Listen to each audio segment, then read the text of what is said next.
So clearly, your dad had a conviction that sports can be a great part of family life. It's fascinating also, though. I mean, it was just so, it speaks so much about kind of already what his approach to sports was by how he treats Sunday. And I hadn't remembered that, of no organized sports on Sunday. I'm sure that was a sacrifice too. But just tell us a little bit about your dad's approach to sports growing Yeah, up and in general. yeah, and I think it all kind of ends the lens of one of the best things I think for mom and dad is they had a great way of keeping their priorities and keeping a perspective, and that's how they saw sports. So growing up, dad was a great athlete, we're told. I've talked with a few people that have gone to high school with him, played football and basketball, and did very well. And then once he started having sons, I think, I don't know who introduced who to what, but I'm sure it was a little bit of both. But he was always involved. He coached all the sons at all different levels.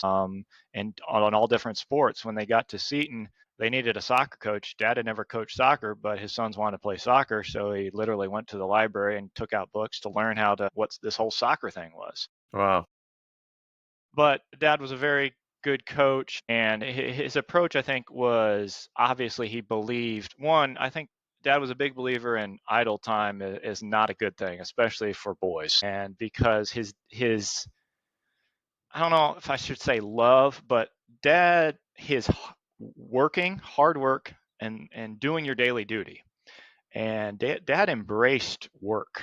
Dad embraced, he chose to live on the farm at the end. He didn't have to. And I think much of that was to make sure that his sons stayed engaged and we got to do things with him and his grandkids. I mean, some of the older grandkids have great memories of working with Papa, or handing him a wrench while he's working on a car. But back to sports. Obviously, dad learned growing up and at some point believed so strongly in sports is good for the mind, the soul, and the body. And there are things that you learn in sports that you might not learn in any other area. And especially I think for dad, it was the ability to deal with hardship and challenge, especially physically as a man, and to train your body and to kind of own your body, because there's an element of that in sports is mind over matter, and nobody wants to run a suicide, and everybody, but you're going to do it. And also just the teamwork, they're all, whether or not it's the discipline, the teamwork, but also just the formation. So many good things can come from sports if it's properly directed, and there's a famous quote about that. And dad was a big believer in sports properly directed, and properly directed means you compete and you work your hardest, but let the chips fall where they may. And at the end of the day, dad was not the one to go on a tirade and every loss there was an excuse. Generally every loss was his desire was that you learn from it and you became a better player but also a better person.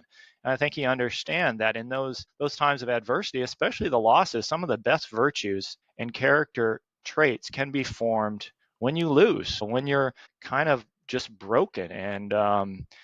And so, yeah, it was a big part of the Vander Woude family. Dad was always there. I'm sure it was also Dad's way of being physically present with us. He always Yeah. chose jobs that allowed him to be around more, to be present more. And sports was exactly the same. He got to coach and he got to go and watch games. And yeah, so much to the point where Chris Numbs and then, also Seton High School, both the courts are named after him, not only because of his example as a coach, but I think also the amount of people that he coached and touched and were profoundly impacted by his example, his demeanor, and just as a Catholic man. Yeah, I think there's quite a few that were impacted by him. I just love thinking about sports through that angle. It's amazing how the example of one man can highlight such basic truths, and it just seems to me to bring out an amazing aspect of Tom Vander Woude is he put first things first. Mm-hmm.